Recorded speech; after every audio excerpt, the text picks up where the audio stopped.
देखिए, सबसे पहले तो मैं हरियाणा वासियों को और पर्टिकुलरली जींद वासियों को बहुत बधाई दूंगी कि देश की पहली हाइड्रोजन ट्रेन उनके ज़िले से चल रही है, जिसकी शुरुआत देश के प्रधानमंत्री करने के लिए आ रहे हैं। बात करें तो पूर्व के मुख्यमंत्री और नेता प्रतिपक्ष भूपेंद्र हुड्डा कह रहे हैं कि जो हाइड्रोजन ट्रेन चल रही है उसके लिए हम बधाई देते हैं मोदी को, लेकिन जो ट्रेन चल रही है और जिस पटरी पर चलेगी वो कांग्रेस की देन है। स्वाभाविक है कि जब देश आज़ाद हुआ उस समय कांग्रेस का शासन था। कांग्रेस ने कई काम अपने समय में किए होंगे। 70 साल शासन करने वालों ने अगर ट्रेन पटरी बिछाई है तो ये कोई नई बात तो नहीं है, लेकिन हमने उस काम को करने का सोचा है जो चंद राष्ट्र कर पा रहे हैं। और ये ट्रेन खाली हाइड्रोजन ट्रेन नहीं है, ये आत्मनिर्भर भारत की एक नींव भी है, क्योंकि यह पूरी तरीके से टेक्नोलॉजी में भी और निर्माण में भी ये भारत में निर्मित ट्रेन है जो यहाँ पर चलने वाली है। नमस्कार, मैं अमनदीप पिलानिया और आप देख रहे हैं पंजाब केसरी टीवी। इस वक्त जींद में मौजूद हैं और चंद दिनों बाद देश के प्रधानमंत्री जींद की भूमि पर पहुंचेंगे और देश की पहली हाइड्रोजन ट्रेन को हरी झंडी दिखाएंगे। जींद में युद्ध स्तर पर कार्य चल रहे हैं, जैसे कि पहले भी हमने आपको बताया है। साफ़ सफाई की बात करें या फिर सड़कों के निर्माण की बात करते हो, हर जगह पर कार्य चले हुए हैं। पार्टी और सरकार लगातार कार्य को मजबूती देने के लिए लगातार जींद में पहुँच रहे हैं। इस वक्त हमारे साथ पूर्व सांसद और संसदीय बोर्ड की जो सदस्य है चुनाव समिति की, वो हमारे साथ मौजूद है, डॉक्टर सुधा यादव जी। उनसे बातचीत करते हैं। मैम, आप जींद में पहुंचे हैं और आपने कार्यों का निरीक्षण भी लिया होगा, रैली स्थल पर भी गए होंगे, तो कैसी तैयारियां चल रही हैं?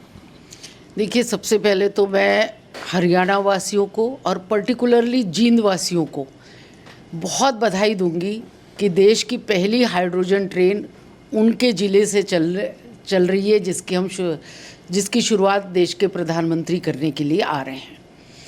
जिन लोगों से मिलना हुआ है तो देख करके लगा कि लोगों में बहुत उत्साह है और लोगों को लग रहा है कि प्रधानमंत्री जी ने वाकई हरियाणा की इस धरती को, जींद की इस पवित्र भूमि को एक सम्मान देने का काम किया है।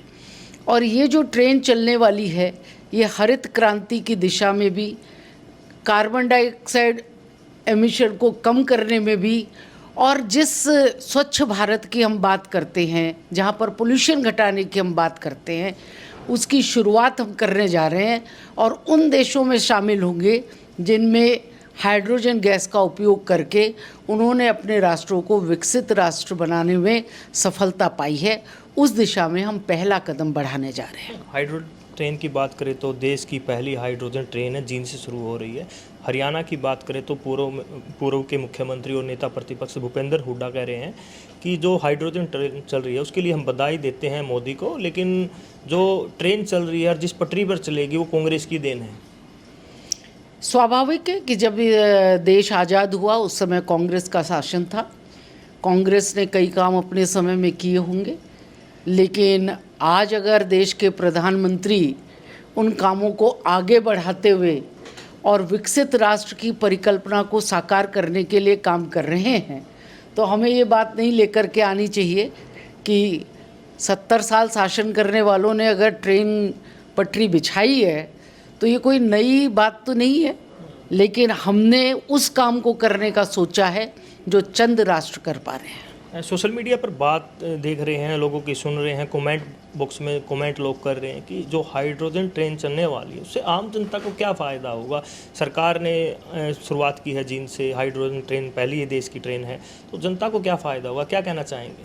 देखिए, जनता इस देश के अंदर बहुत अधिक लोग ट्रेन का उपयोग करते हैं, यहाँ पर भी उसका उपयोग होगा। और जब ये बिल्कुल सफल तरीके से काम करने लग जाएगी तो और ऐसे छोटे छोटे पैचेस देश के अंदर हैं जहाँ पर लोकल यात्री का आना जाना बहुत अधिक होता है, वहाँ पर इसका किराया भी ठीक रखा जाएगा और वहाँ पर पोल्यूशन को कम करने का काम भी होगा। और धीरे धीरे फिर हम बड़े रूट्स की तरफ भी बढ़ेंगे। और ये ट्रेन खाली हाइड्रोजन ट्रेन नहीं है, ये आत्मनिर्भर भारत की एक नींव भी है, क्योंकि यह पूरी तरीके से टेक्नोलॉजी में भी और निर्माण में भी ये भारत में निर्मित ट्रेन है जो यहाँ पर चलने वाली है। जिस प्रकार कार्य चले हुए हैं प्रधानमंत्री के कार्यक्रम को देखते हुए, जींद में सफाई अभियान की बात करें, सड़कों के निर्माण की बात करें या पैच वर्क की बात करें, आम जनता कह रही है कि ऐसे कार्य दिन प्रतिदिन रोजाना चलने चाहिए। जिस प्रकार अब युद्ध स्तर पर जींद को सुधारा जा रहा है, तो और दिन क्यों नहीं सुधारा जा रहा? देखिए, स्वच्छता अभियान की शुरुआत तो देश के प्रधानमंत्री ने लाल किले से भी आह्वान किया था कि हमको देश को स्वच्छ बनाना है। वो स्वयं भी झाड़ू लेकर के उतरे थे और समय समय पर भारतीय जनता पार्टी का कार्यकर्ता स्वच्छता अभियान को चलाता है। मेरी अपील है लोगों से कि इस अभियान के अंदर जन सहभागिता अगर होगी तो ये बार बार चलाने की और उसकी आवश्यकता नहीं होगी। हम सदैव अपने शहर को स्वच्छ रखने में कामयाब हो पाएंगे, क्योंकि हमें ध्यान आना चाहिए कि कहीं पर भी अगर गंदगी होती है तो स्वाभाविक तौर से मनुष्य के द्वारा फैलाई हुई होती है। तो अगर हमारी भी भावनाएं उसके साथ में जुड़ जाएं तो ये शहर अपने आप स्वच्छ होने लग जाएंगे। सिर्फ हमें प्रशासन के ऊपर बैठने की आवश्यकता नहीं है, लेकिन हाँ, जो ये अच्छे काम हो रहे हैं ये और अच्छे होते रहें, ऐसी हमारी भी इच्छा है और प्रशासन इनको आगे बढ़ाए, इस विषय में भी हम बात करेंगे। रैली का नाम है विकसित भारत विकसित हरियाणा। तो जींद में प्रधानमंत्री आ रहे हैं। जींद से विधायक है डॉक्टर कृष्णलाल मिड्डा, हरियाणा विधानसभा में डिप्टी स्पीकर हैं। उन्होंने कहा है कि अगर मेरे से कुछ मांगे मानी जाती हैं तो मैं 2 मांग प्रधानमंत्री के सामने रखने की बात करूंगा। एक तो इंटरनेशनल क्रिकेट स्टेडियम, दूसरा उद्योग। क्या जींद में आ रहे हैं लोकल विधायक हैं, उनकी मांगों को सुना जाएगा, उनसे कोई राय ली जाएगी? देखिए, वैसे तो प्रधानमंत्री जी हरियाणा को हमेशा सौगात देते ही आए हैं। हरियाणा एक इकलौता राज्य है जिसमें 2 एम्स हैं। छोटा राज्य होने के बाद भी एम्स है। सड़कों का जितना जाल हरियाणा के अंदर बिछा है शायद ही किसी राज्य के अंदर बिछ पाया होगा। हरियाणा के अंदर डेवलपमेंट के नाम पर अनेक काम सरकार ने आगे बढ़ाए हैं जिनमें केंद्र सरकार की सहभागिता है। विधायक जी ने अपने मन की भावनाओं को रखा है और निश्चित रूप से उनकी बात प्रधानमंत्री जी तक पहुंचेगी और उसके हिसाब से वो देते आए हैं तो भविष्य में भी हमको देते रहेंगे। कार्यक्रम को लेकर क्या कहना चाहेंगे? कितना भव्य कार्यक्रम होगा, कितनी संख्या आएगी? देखिए, कार्यक्रम के लिए लोगों में बहुत उत्साह है और कल कुछ कार्यकर्ताओं में मुझे निराशा तब देखने को मिली जब उनको कहा गया कि आप लोगों को अपने ज़िले में रह कर के ही और ऑनलाइन सुनना है, क्योंकि उनकी इच्छा ये थी कि हम भी वहाँ पहुँच कर के सुनेंगे, प्रधानमंत्री जी को देखेंगे।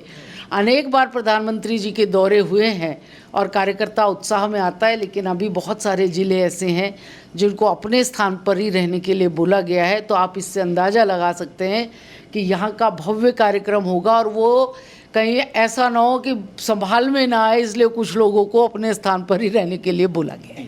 ये थे हमारे साथ पूर्व सांसद डॉक्टर सुधा यादव और इन्होंने कार्यक्रम को लेकर विस्तार से जानकारी दी, चाहे सफाई अभियान की बात करें या फिर विकास की बात करें। तो आने वाले समय में देश के प्रधानमंत्री, चंद दिनों की बात है, 17 जुलाई को देश के प्रधानमंत्री जींद में पहुंच रहे हैं और देश की पहली हाइड्रोजन ट्रेन को हरी झंडी दिखाने वाले हैं। देखने वाली बात है कि जींद के लिए और अलग से क्या सौगात प्रधानमंत्री देते हैं। जींद से पंजाब केसरी के लिए मैं मनदीप पिलानिया। हमसे जुड़े रहने के लिए हमारे YouTube चैनल को सब्सक्राइब करें और नई वीडियो की नोटिफिकेशन के लिए बेल आइकॉन को दबाएं। अगर आप ये वीडियो Facebook पर देख रहे हैं तो लाइक जरूर करें और ज्यादा से ज्यादा शेयर करें। धन्यवाद।